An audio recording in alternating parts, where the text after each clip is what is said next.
Good evening, Eswatini, and welcome to the 8 p.m. news broadcast brought to you by Eswatini TV. My name is Nondobego Nzabgelwago. Let's take a look at tonight's headlines.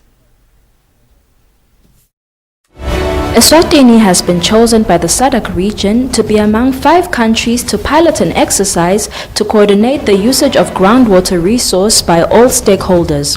The number of cancer patients attending chemotherapy treatment at the Mabane Government Hospital has increased. Russia has registered the first COVID-19 vaccine in the world. We will start with a statement from the government of the Kingdom of Eswatini.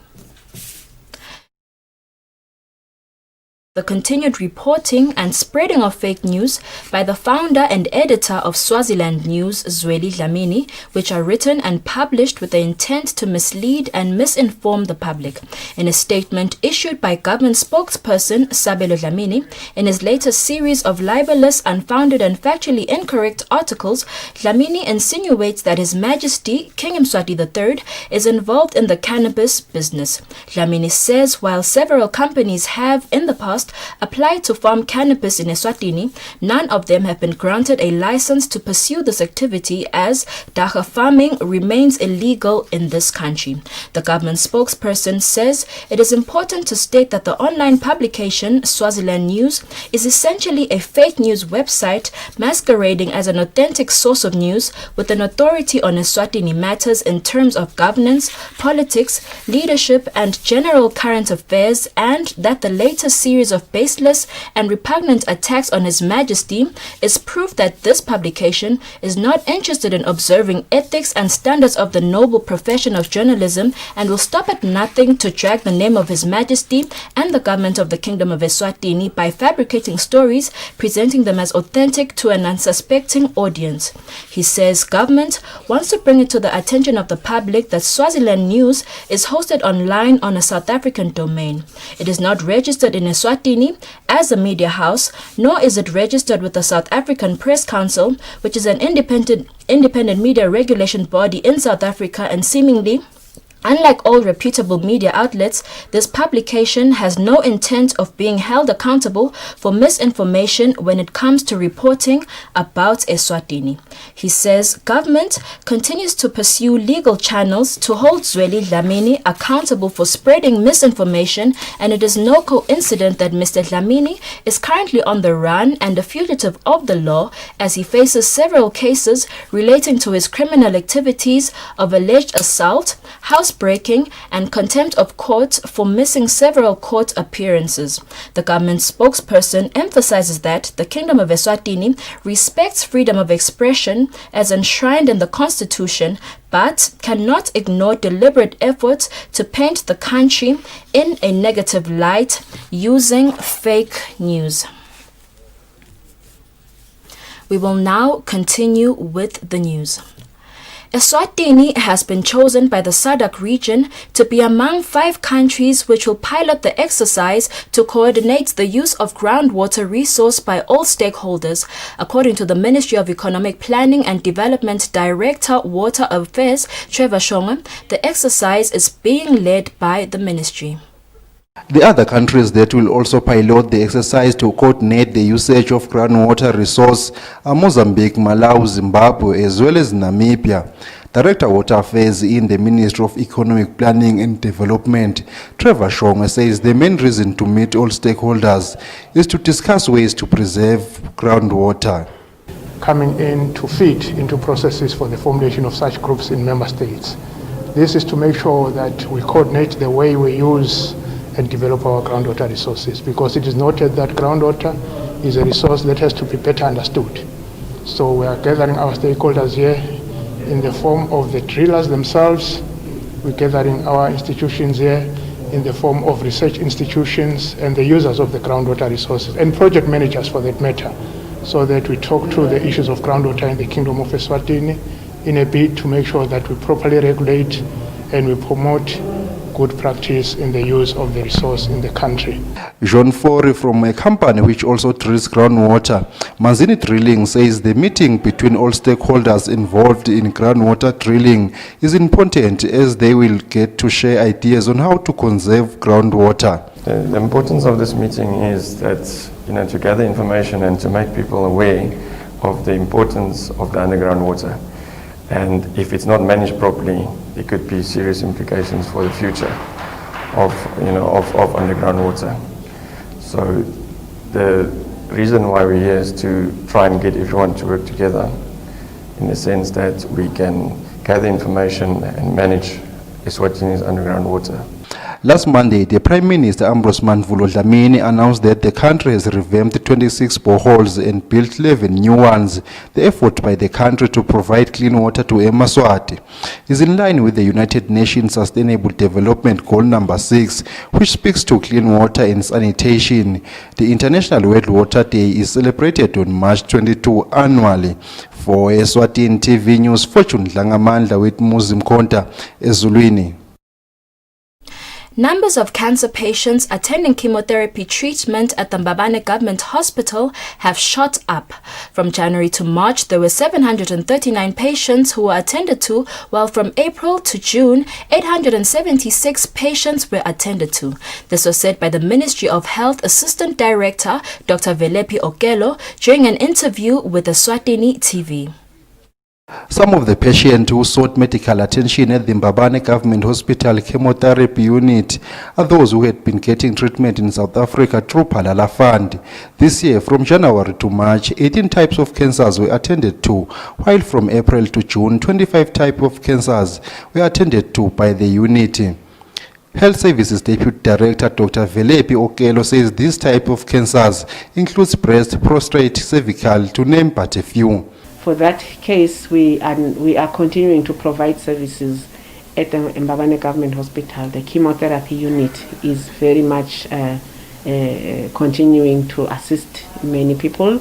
The numbers of people have been reported to have increased during this COVID-19 period, mainly because we have had a slowdown in traveling to South Africa.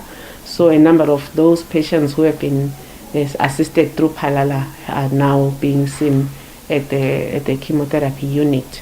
And other patients who have been benefiting from the Manzini private cancer clinic are now being seen at Mbabane Government Hospital.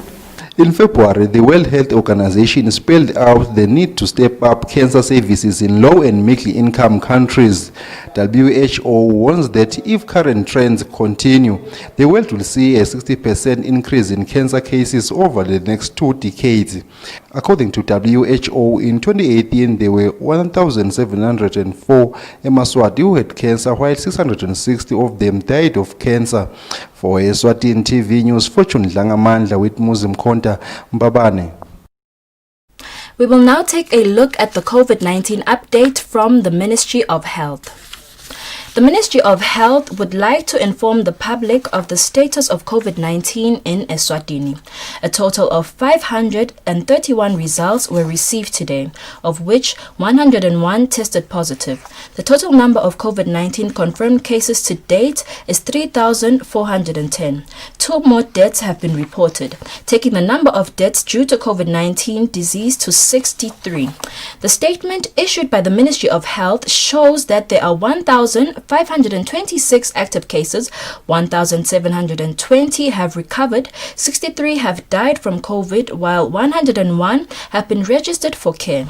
Looking at the cumulative confirmed COVID-19 cases by region, Manzini region has 1,555 cases, Hoho region has 1,369 cases, the Shiselweni region has 243 cases, and Lobamba has 243 cases. We will now continue with the news. Manzini Regional Administrator Chief Gicha says the law will take its course on individuals who fail to comply with the regulations of COVID-19. Chief Gicha said this during a press briefing held in his offices in Manzini. Following the daily statements and shocking statistics consistently coming from the Ministry of Health, confirming that Manzini still maintains herself as the epicenter, the Manzini task team appealed for continued joint effort in the fight against this COVID-19 pandemic.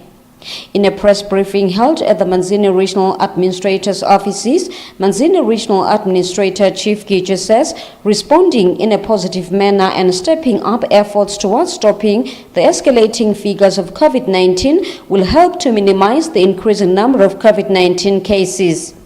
Sisindasixwayise singile task team yamanzini kusho ukuthi sive semaswati asichinje indlela lesidiphatha ngayo. Sisasikhumbule ngoba kunengi lesekwentwe ngile task team kuhamba ifundzise ihambe ikhuthade ihambe lokunye ikhute ibophe. Sisasivete ukuthi imibhede njenganyalo edibhedlela cishe tonke letakhelo lo mkhuhlane igcwele. Lokushona ukuthi nasolomane sichubeka sibhebhetela ligciwane ngekuhamba kwethu.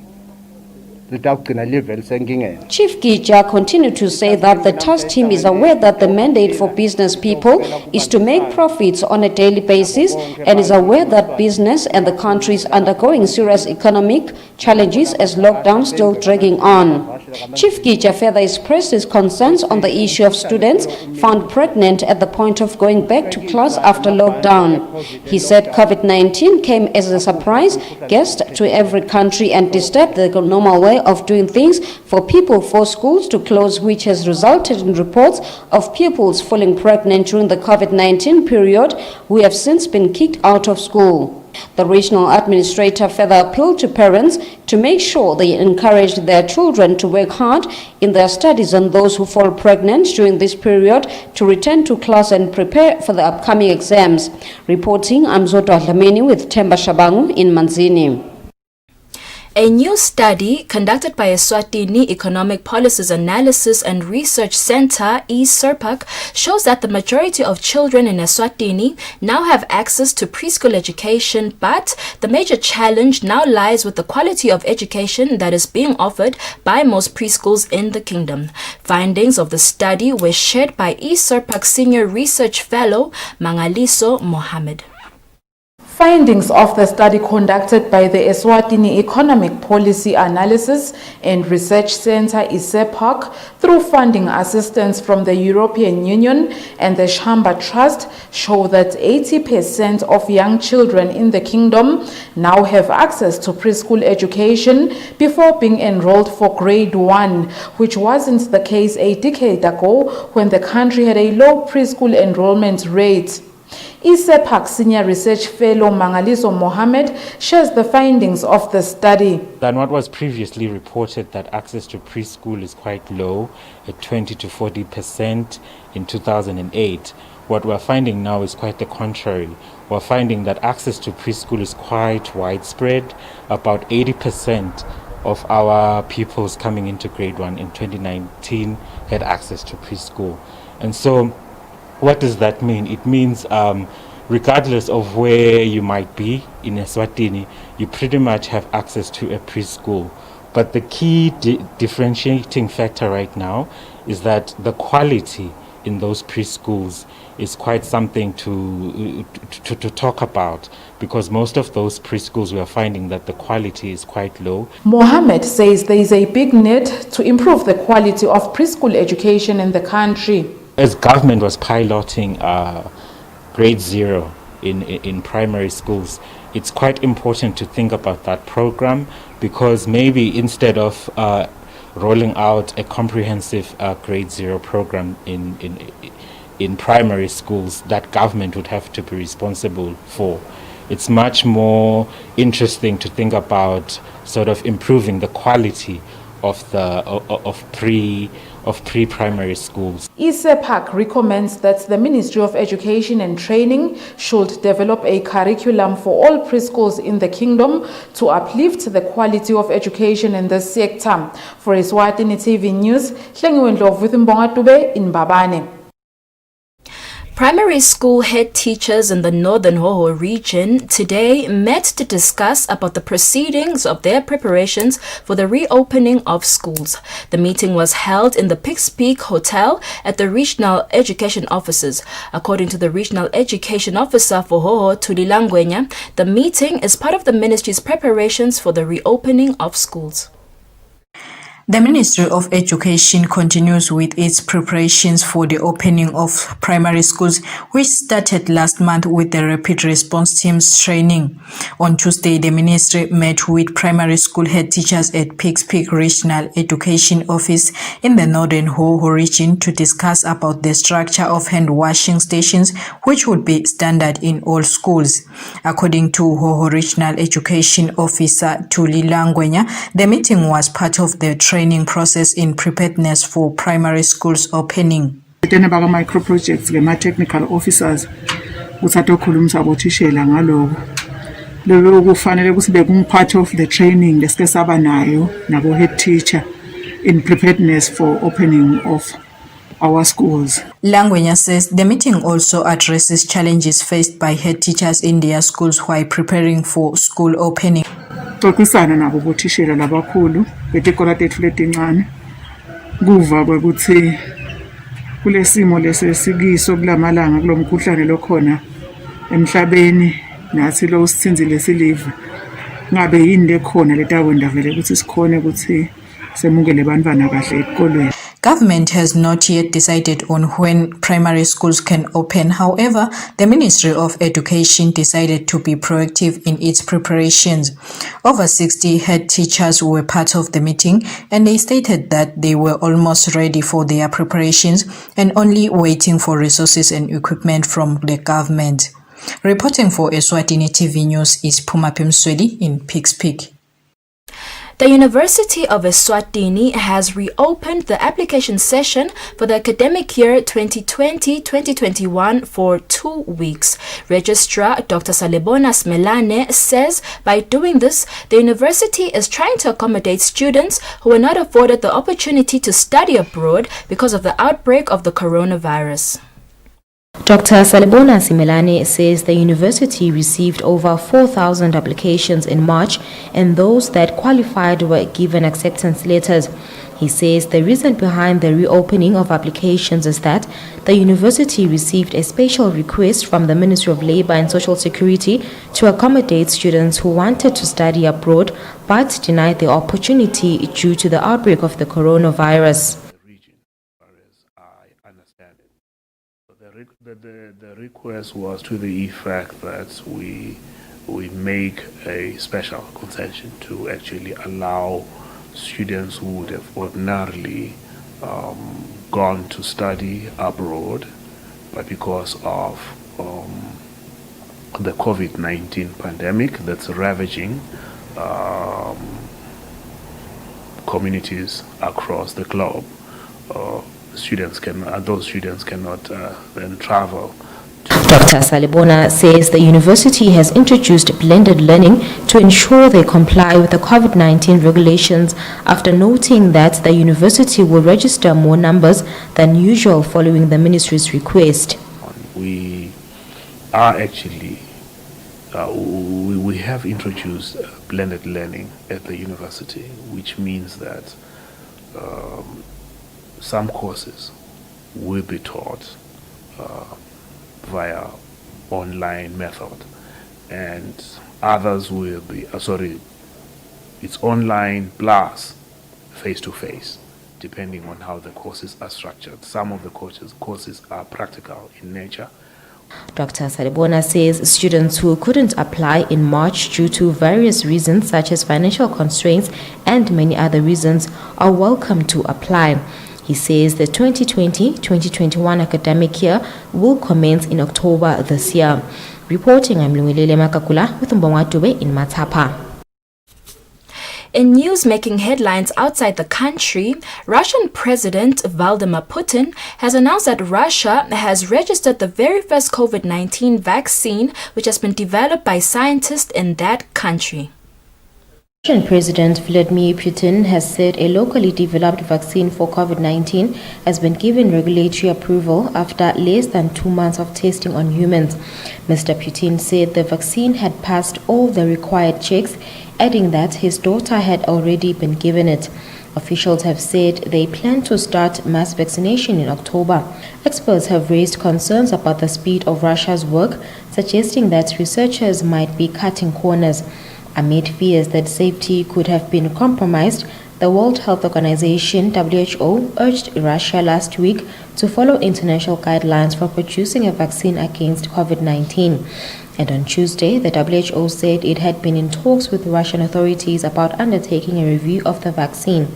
And currently, the Russian vaccine is not among the WHO's list of 6 vaccines that have reached phase 3 clinical trials, which involve more widespread testing in humans.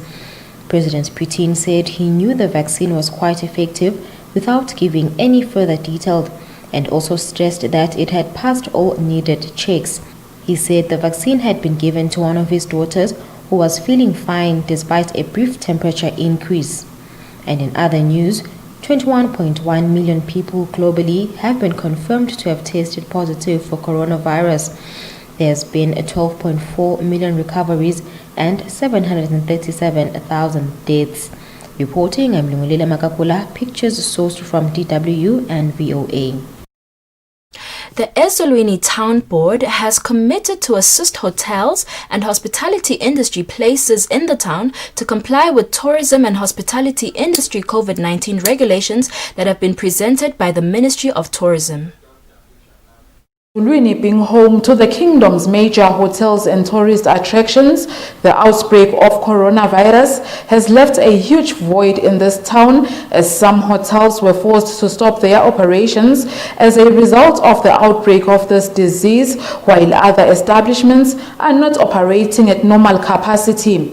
Amid the coronavirus outbreak, the Eswatini Tourism Authority, in collaboration with the Hospitality and Tourism Association of Eswatini Hotels, last week introduced new tourism COVID-19 health and safety guidelines, which are meant to increase the safety of tourists and hotel clients. Eswatini Municipal Council Health and Environment Manager Olile Mapanga says the municipality is quite eager to see hotels and tourism industry players getting back to their feet with much ease and fully complying to the set tourism guidelines. We'll be working with the Ministry of Health to try and make assessments and see what are what is pertaining on the ground in terms of readiness for tourists to accept those tourists into their different establishments. Okay, I'm happy that the Ministry of Health has called the hotels industry to a workshop that they've trained them. We have been trained as well as municipality on how to use or implement this COVID guidelines for the tourist establishment. So what we'll do is for us to just carry out an assessment and to establish the benchmark, how far they are in terms of implementation or compliance to these guidelines. So if we do find that a certain establishment is not complying, it is our duty as a municipality to make sure that we help those establishments that are not complying by doing more awareness and helping them on how to raise their standards or raise the bar so high so that they're equally able to be compliant establishments. So we'll be there guiding and holding their hands towards the process. The new tourism guidelines give an illustrious indication of how hotels and hospitality industry players in Eswatini should conduct their business to minimize the prospects of clients getting infected. For Eswatini TV News, Hlengo Ndlovu with Mbonga Dube at Eswatini.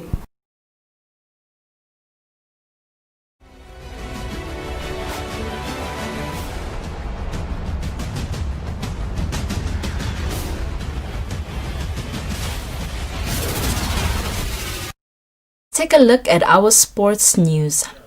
9 out of 10 clubs of the National Tennis Association have nominated President Maxwell in the upcoming elections of the tennis associations.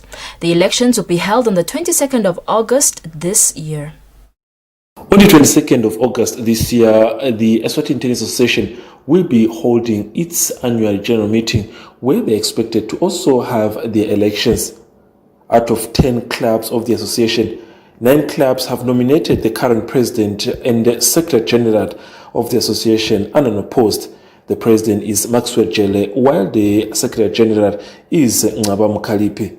For the position of the vice president, the nominees are as follow: Cyprian Dlamini from Matsapa Tennis Club, Louis Ngumalo from Matsapa Tennis Club, Masiza Nchangase from Matsapa Correctional Services. For the positions of the executive members, where only 3 will be selected, the nominees are Gabim Kabela from Hlume Tennis Club, Takona Kumaro Recreation Tennis Club, Cyprian Dlamini from Matsapa Tennis Club, Masiza Shangase from Matsapa Correctional Services, Mandla Zwane from Lobamba Tennis Club, Sihle Dlamini from Olympia Africa Tennis Club, Mulelegi Dlamini Sfunagulala Academy, Subsiso Dlamini SSS Tennis Academy, Sakile Dludlu Recreation Tennis Club, Allen Matonsi Matsapa Correctional Services, Bafana Mabuza Mflume Tennis Club, Pirile Dlamini Police College Tennis Club. For Eswatini TV Sports, Fabrice Msonera, Mbabane. Secretary of the Athletics Association of Eswatini, Toba Mazibuko, says the association will be getting equipment specifically for the national team in preparations for the Olympic Games. Mazibuko says this is done to avoid the spread of the coronavirus when athletes share different equipment. Mazibuko was speaking during an interview with Eswatini TV Sports in Mbabane. During this year's annual general meeting, the Athletics Association of Eswatini requested an approval of the 2019-2020 budget from its members that was above $1 million to use the funds in day-to-day activities of the association and also use the same funds in trying to fight against the coronavirus pandemic. The members went on to approve the suggestion by the association. The association has now started looking at ways where they can ensure the safety of its athletes from the virus. According to the association's Secretary General Toba Mazibuko, the national team will be getting new equipment since they will be in preparation for the Olympic Games.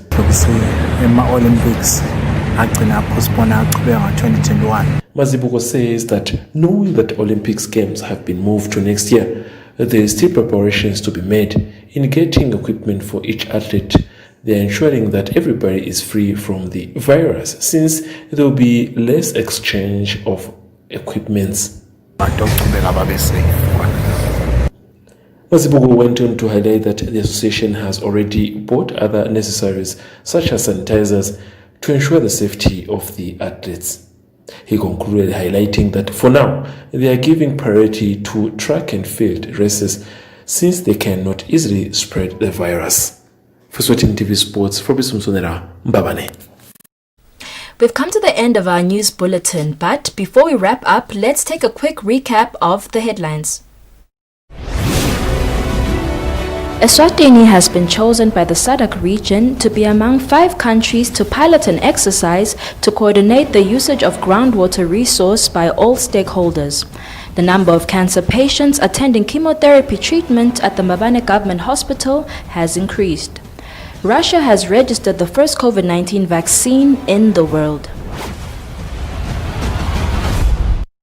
Eswatini, that is all the news we had for you tonight. Up next is the weather forecast. Good night and God bless.